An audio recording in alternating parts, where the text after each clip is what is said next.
All right, so get this. We're diving into Kanye's Super Bowl ad for his Yeezy brand. You know, the Oh, one. yeah. It was basically just him in the back of a car, filmed on an iPhone, no flashy production, kind of look like a home video. Hmm. And it somehow raked in millions. How does that happen? It's a fascinating case study for sure, especially in the context of Super Bowl ads. Yeah. You're talking about the most expensive ad slots on TV. Everyone is going all out with these big budget productions. Celebrity special effects. The whole 9 yards. And Kanye drops this almost anti-ad. Right. Yeah. And that's what we're going to unpack today. We've got YouTube analysis, marketing articles, even some notes to guide us. Yeah. The goal, figure out why this ad was so successful and what you can learn from it, even if you're not, a celebrity trying to sell sneakers. Okay, so paint the picture for us. Typical Super Bowl ad scene. What are we looking at here? Huge budgets, high production value, A-list celebrities, as I said before. Brands are battling for viewers' attention, trying to cram as much wow factor into those 30 seconds as they can. So Kanye decides to zag when everyone else is zigging. Was it just luck? I would say it was a calculated risk. Ugh. You see, our brains are wired to notice what's different in a sea of polished, predictable commercials. Right. Something that breaks the pattern. Marketers call it a pattern interrupt. Instantly grabs our attention. Ah, so it's like that Coinbase ad a few Super Bowls back, just a QR code bouncing around. Everyone was so confused they had to scan it. Exactly. That's the genius of a pattern interrupt. It creates curiosity, and curiosity is the gateway to engagement. So break down Kanye's ad for us. What did he actually do? Okay, so the transcript, if you look at it, it starts with Kanye just in the backseat of a car, filming himself vertically on his iPhone. And, I mean, the quality is rough. Oh, yeah. Grainy, poor lighting, no fancy editing. It's almost endearingly bad. Like he's just figuring out how to use the camera. Right. And he looks straight at the camera and says, "Hey, y'all, this is Ye, and this is my commercial." And then he says, "Since we spent all the money on the commercial spot, we didn't actually spend any money on the commercial." Wow, so upfront, almost disarmingly honest. Is that part of what made it work? Absolutely. In a world of perfectly curated images and, carefully crafted messaging, Kanye's raw, unfiltered approach. It was a breath of fresh air. It tapped into this growing desire for authenticity. People are tired of being sold to. They want something real. And then he hits us with the call to action. Simple and direct. I got some shoes. That's it. Spells out the website. Yeezy.com.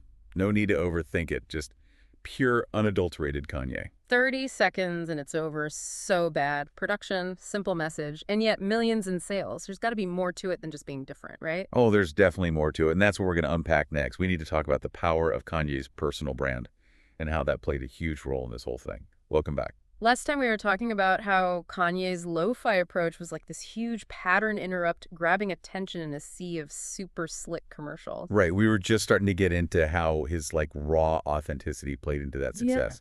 But let's go a little deeper into the why of it all. Okay, so beyond just being different, what made this ad so effective? Was it just Kanye being Kanye? Well, his personal brand is definitely a huge factor. Yeah. But let's break down some of the psychology at work here. Okay, I'm all ears. So think about it, how our brains work. We're bombarded with information constantly, right? Especially in the age of social media, constant notifications. Yeah. Our brains develop filters to tune out the noise. Otherwise, we'd be totally overwhelmed. Makes sense. We kind of go on autopilot. Exactly. And advertising plays into this. We get so used to seeing the same types of ads, especially during something like the Super Bowl, where everyone's trying to outdo each other, Right. that our brains just start to glaze over. So Kanye's ad was like shaking us awake. Precisely. It's the beauty of the pattern. Yeah. It disrupts our expectations, jolts us out of that autopilot mode, and suddenly we're paying attention. And remember, we talked about how that triggers curiosity, which leads to engagement. Right. Okay, that makes sense. But let's talk about the authenticity piece. There are plenty of different ads out there that don't work. Why did Kanye's honesty resonate? It's playing into a bigger cultural shift. Yeah. Think about it. We're increasingly skeptical of traditional advertising. We see through the airbrushing, the staged scenarios, the over-the-top promises. We crave authenticity, realness, even vulnerability. We want to know the person behind the product. Exactly, and that's what Kanye delivered. Yeah. He wasn't trying to sell a perfect image. He was just being himself.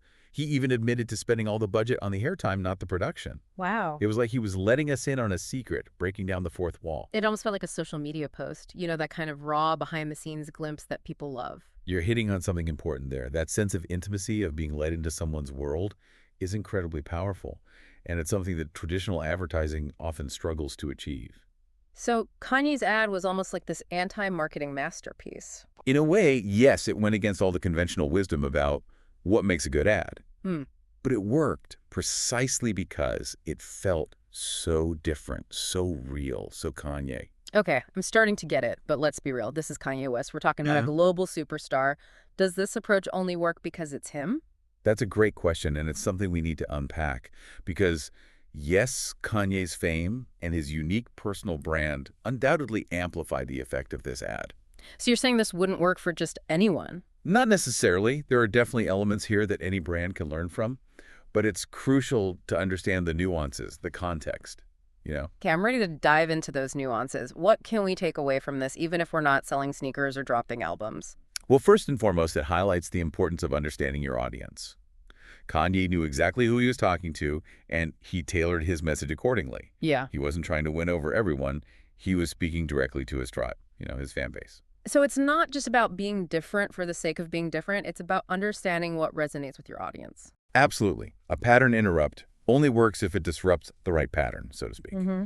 You need to know your audience, their expectations, what they're used to seeing. Okay, I'm with you there. But then there's this whole authenticity thing. Is that something you can fake, or is it more about being vulnerable, letting your guard down? That's the big question, and it's something we'll continue exploring in the next part because while Kanye's level of fame might be unique, the principles behind his success are definitely worth examining no matter who you are or what you're trying to achieve. We've been unpacking Kanye's Super Bowl ad, Yeah. talking about pattern interrupts the power of authenticity and how his personal brand, amplified the whole thing. We left off with a big question. Can anyone pull this off, this kind of anti-marketing approach? Yeah. Is authenticity something you can just manufacture, or does it have to come from a genuine place?